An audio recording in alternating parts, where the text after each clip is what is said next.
What's up, y'all? It's your boy Yao and DMB. Um, gonna do a different type of video. I think what I'm gonna be doing is I'm gonna change up a little bit of the content structure on my channel. Again, I'm not a big channel, but I got a lot of things that I think that I want to talk about. And the sports card market, I think there's a lot of saturation in that type of stuff. And people ask questions in Discord and all that other stuff, and it's really hard to sometimes get into these things in that sort of small format. Just being able to type in words and with everything else going on. So. I figured I'd help some people out by talking about NFTs. I'll start off the video by saying I am not a financial advisor. I do a lot of very risky, crazy things. This is just a guide to show you what I've done thus far, mistakes that I've made, things that you should know.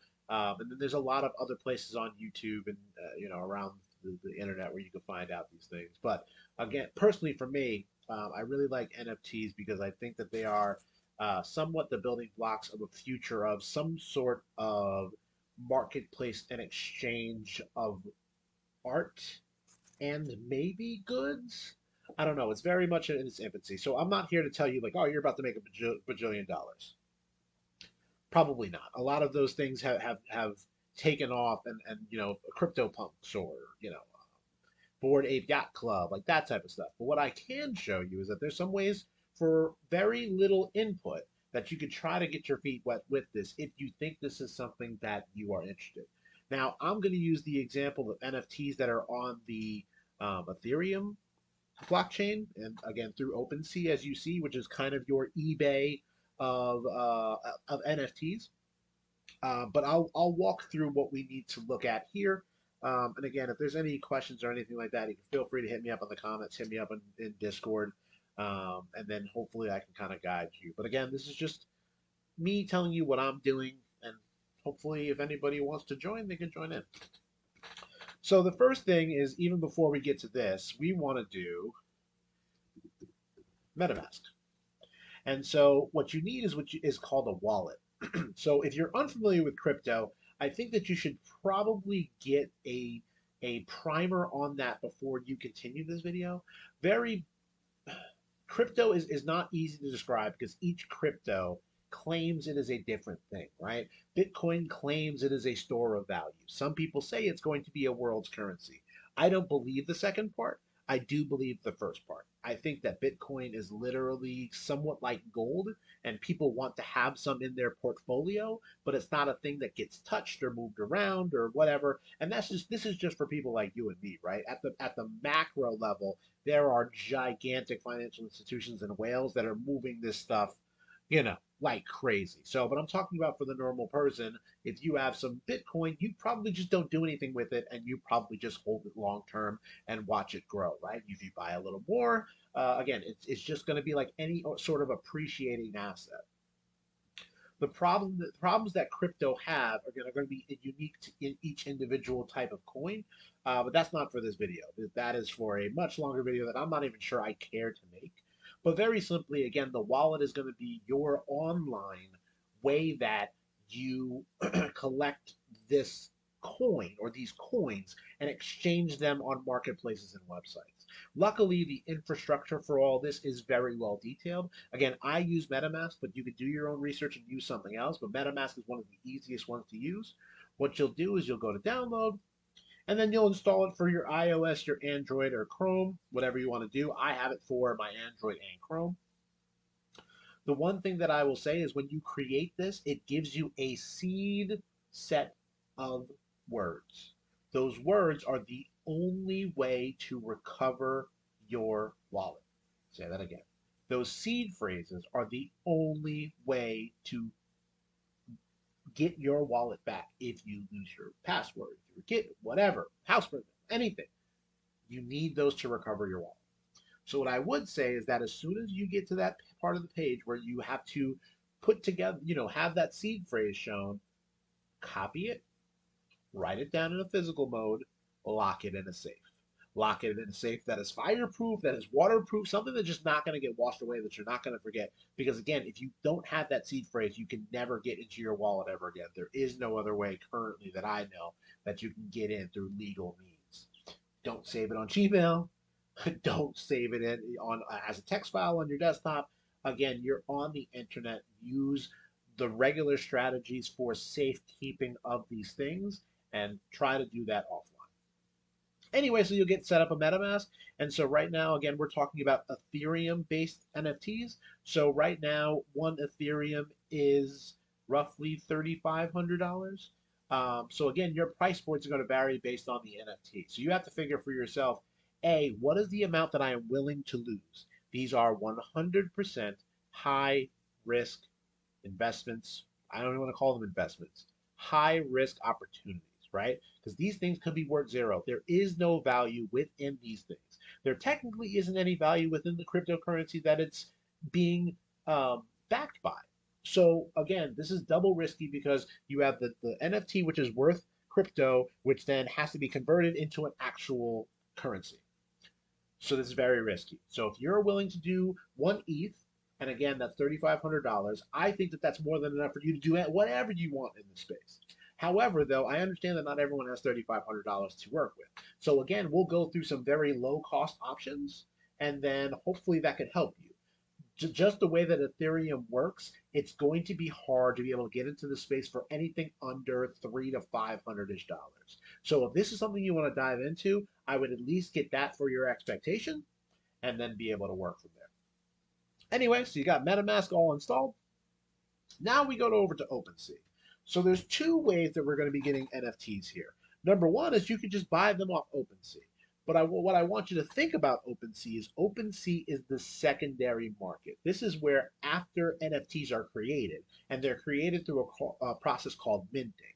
So what happens is they'll say, okay, there's going to be a finite amount of NFTs, right? And that's what you should be looking at. Whenever you're going to look into any project, how many NFTs are going to exist? There needs to be a finite amount, right? They should tell you up front there's only going to be 7,000 made. Here's everything. And they should have what's called a roadmap. They should be able to show you, okay, when we release this, this is what we're going to do. When we're 25% sold, we'll do this, 50%, 75%, 100%. And then after the 100%, the most important thing right now is what are they doing after these NFTs exist? For you as a consumer, you have to be concerned about A, is this just a profile pic, right? Is this a board ape yacht club or CryptoPunk? Those things have a niche um, value to a very exclusive class of people. Unless you are in the 1%, those things aren't ever going to be in your possession, right? Odell Beckham just bought a CryptoPunk, but because he's a millionaire.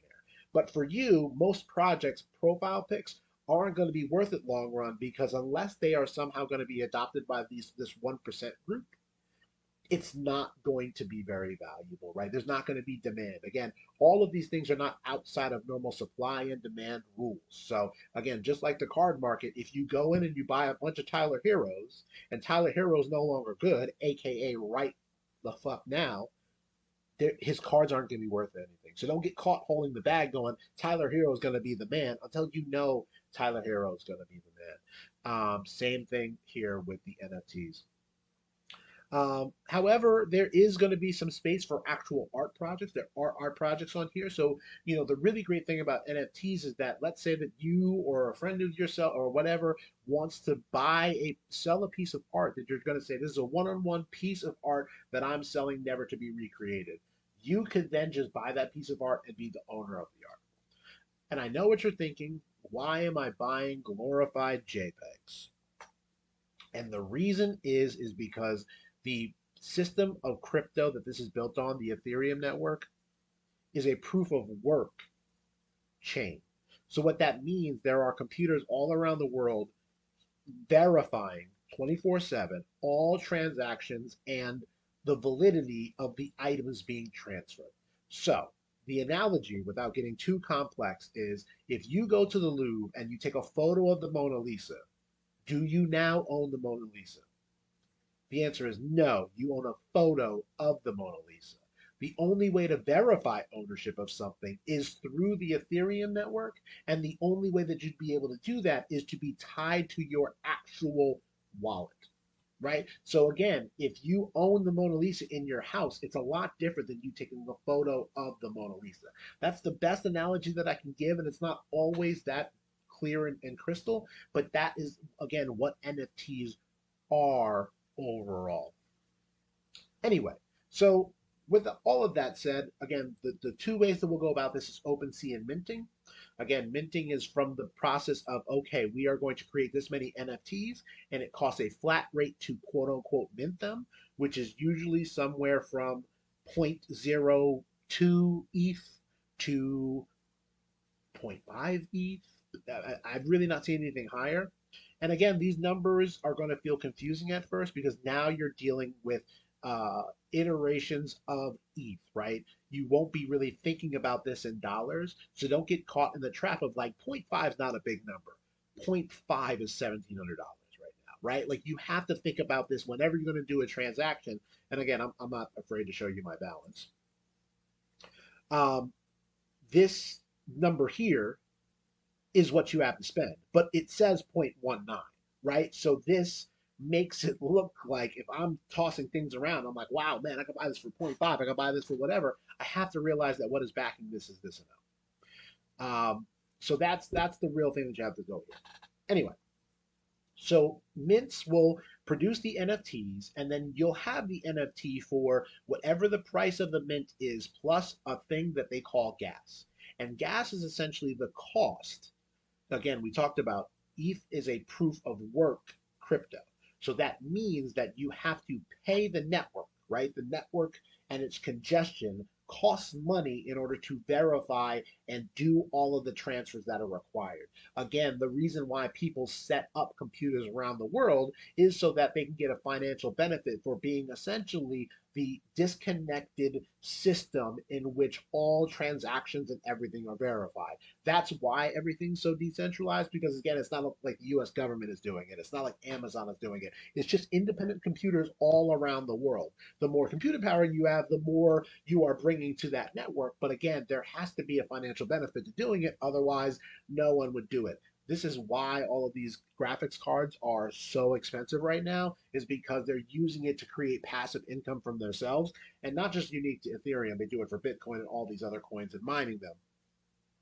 But again, this is the reason why this is somewhat of an interesting field, because it is completely decentralized.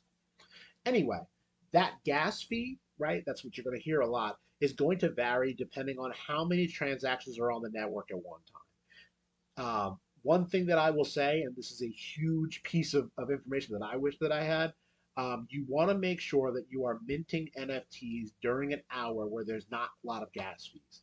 I've seen gas fees, and this is no bullshit, go for over $1,000 to $4,000 just for the cost of doing business to craft that NFT. That is insane. And I will say again, one of the things that you have to decide for yourself is, are you going to get in the midst of this? There's a lot of whale money here, and if you're not careful, you will lose out on your gas fees, and there is not a way to recoup them. So let's say that you choose a gas fee, and the gas fee is, you say, I'm not going to pay more than $300 in gas or whatever it is. Somebody says, I'd like to pay $4,000 in gas. I really want this thing. Their transaction is going to go through, yours is not. So you really need to be cognizant, and especially if you're a beginner, only get with projects that are either going to have a whitelist, which means a special non-public time in which they're going to mint their NFTs, so you don't have to fight with the masses against gas, or be prepared to have enough money to win a gas war. And my example here is that I bought all of these wonderful little crypto ghosts, except for the fact that I did not realize that unless I physically cancel out those transactions, the transactions still exist on the blockchain. Now, at the time, I didn't have enough money to mint all of these. I deposited some money, and then congratulations, I had 9 NFTs. So again, this is just a lesson in make sure that you know what you're doing before you do it. And if you don't know what you're doing, don't do it yet. But the easiest way to do things is go through the mint stage and go from there. CryptoGhost is a good example. Right now, it does not have a lot of great utility. There is supposed to be some sort of mobile game, Halloween related thing to this, but unfortunately, I minted these for, I don't even remember, I think that they were 0.01. But right now, as you can see, they are less than the floor price, right? So 0.01 would be the floor, so that would be over here. This is many times less valuable. So again, if it's a loss, it's a loss, but it's just a thing for me to have in my wallet. So again, these are things that I have done. Some of them I've done mints for, some of them I've bought. So I bought the blockchain biker again for 0.014. I bought the Doge Pound for 0.13. I was gifted pretty much all of these lucky Manekis because I was a Top Shot 9 Lives Lounge member. And we were able to get an airdrop of these original Manekis, and then those made the Maneki gangs. I paid a very small amount for this Nemesis that pairs up with this puppy. I'm sorry. Yes, pairs up with this puppy in a virtual universe. And I just minted these two chipmunks today off of a whitelist. Only cost me maybe $200 total with gas. So again, that is an easy way that you get in on a floor of a project that this thing is going to have staking and all these other things. And again, I don't want to get too complex into the NFC space, but if you're going to get in, this is the best way to be able to do something that is going to be cheap enough for you to take advantage of. And right now, the floor on these is 0.05, which is just about what I minted it for. So again, that's not really a big issue for me. I'm waiting for the utility in these projects.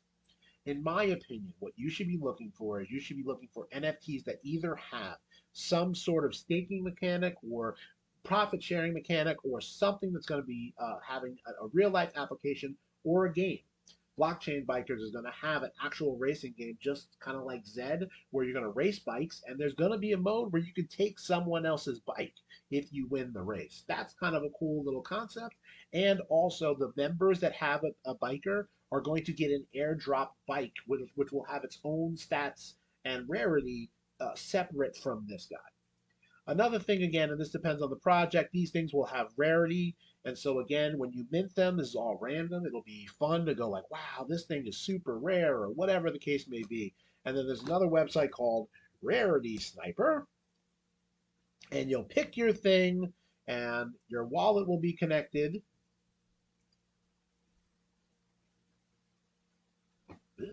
Okay, my wallet's not connecting right this moment. Apologies. Anyway, so you'll be able to say, all right, we want to do crypto ghosts, and you'll put in an ID number, and let's say 8,000. I don't own this one, but we'll look it up. And they'll say, wow, look at 8,000. 8,000 is this rarity score.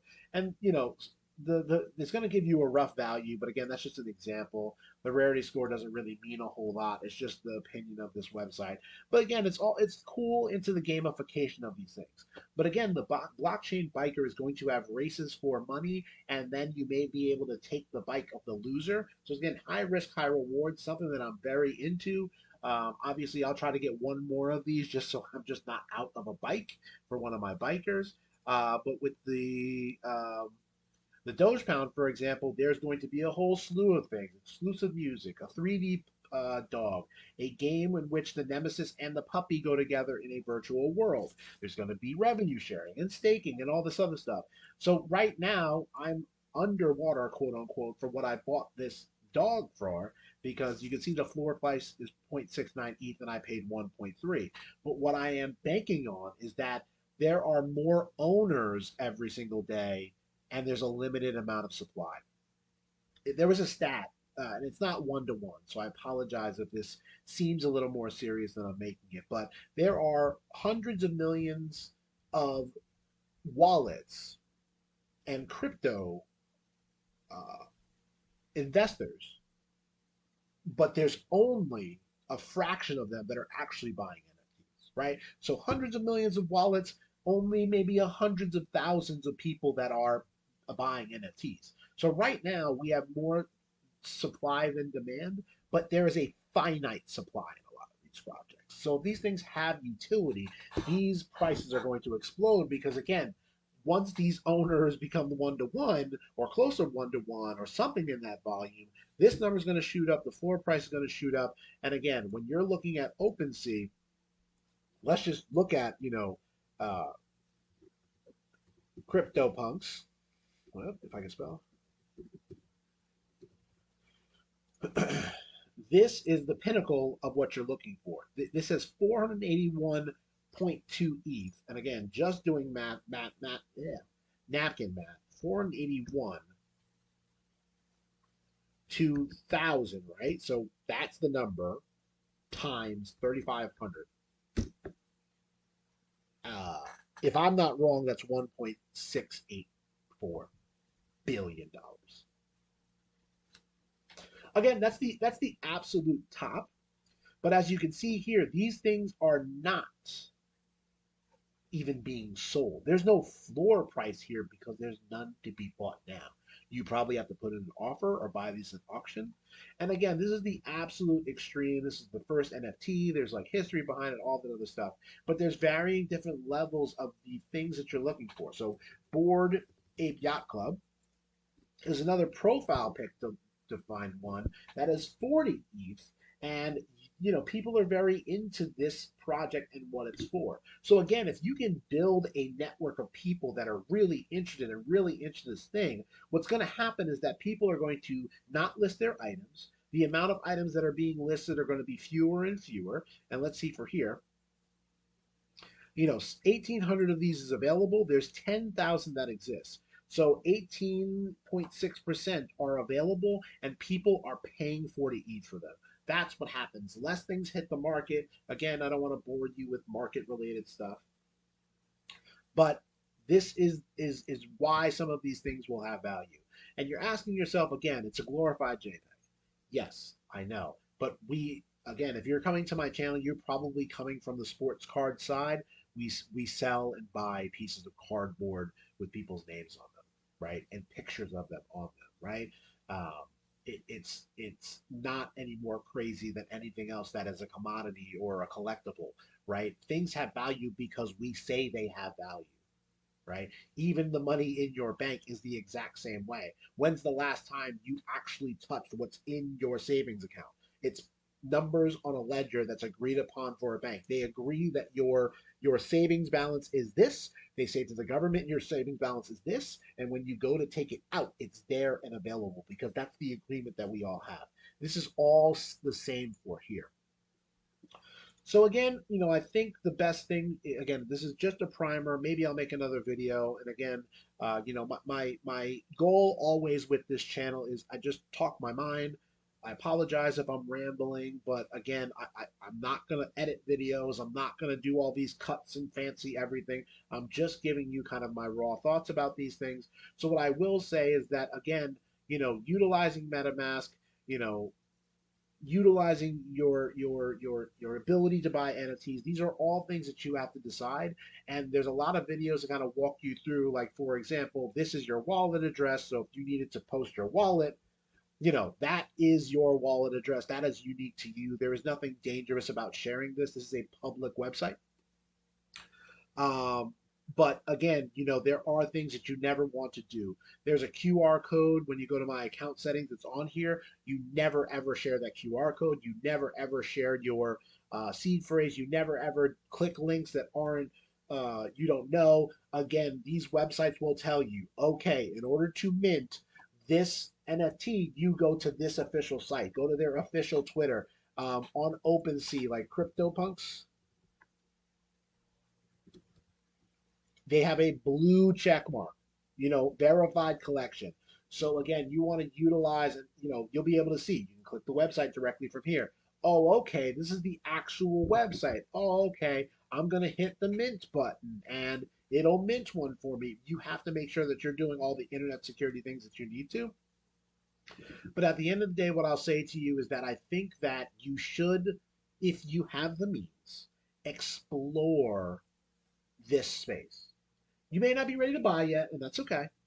But I think that you should be into crypto somehow. You should have something crypto related in your portfolio because I think the chance of no crypto being relevant in the future is zero, or as close to zero as statistically zero can get.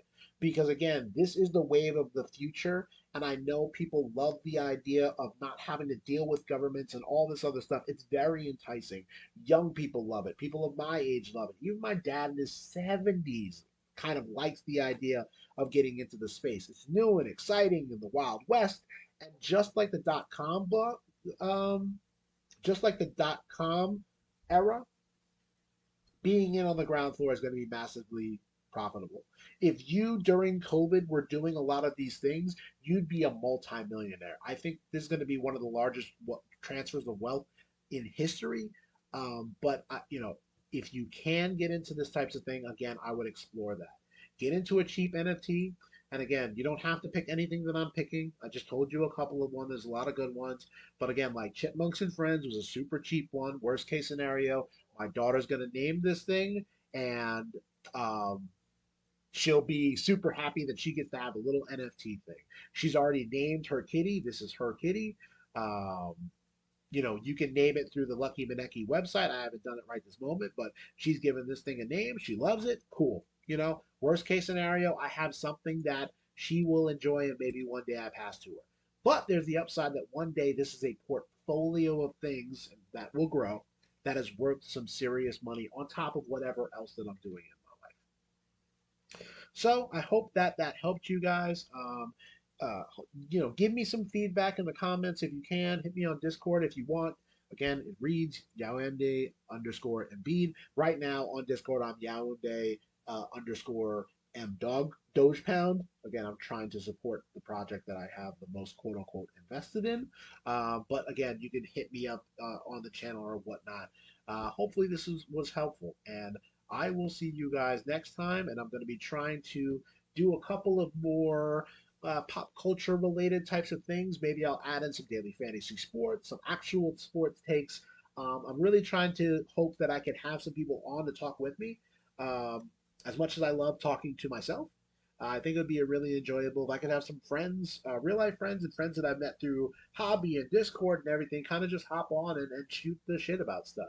I don't know if I'm going to go fully like podcast style or whatever, but I think it'd be really interesting to do that. I would love to do kind of like a let's watch with some pop culture things like Marvel properties or comic book related stuff. I mean, I'm really nerdy and geeky into that stuff. Um, and hopefully they don't take my videos down, but I would really love to be able to talk about, like, all right, we're going to talk about Loki, or we're going to talk about uh, you know uh, Black Panther. We're going to be able to talk about something related to that. The only thing that I am for sure is I'm probably not going to do anything political. There's enough of that in the space. I want to kind of keep things light, give you some sort of insights, help you avoid being the degen that I can be sometimes. But if you want to tail what I'm doing, that's cool.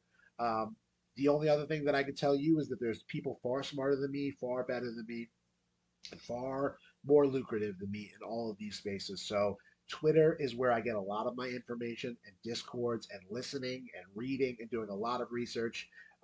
When I first got back into the hobby, again, somebody that everyone gravitated to, Gary V, he said do 80 hours to 500 hours of research before you buy your first thing. I think that that is one of the smartest things that could be said. You need to do this research. These are high volatility things, but with high volatility comes high reward. And again, you're going to make some crypto ghost mistakes.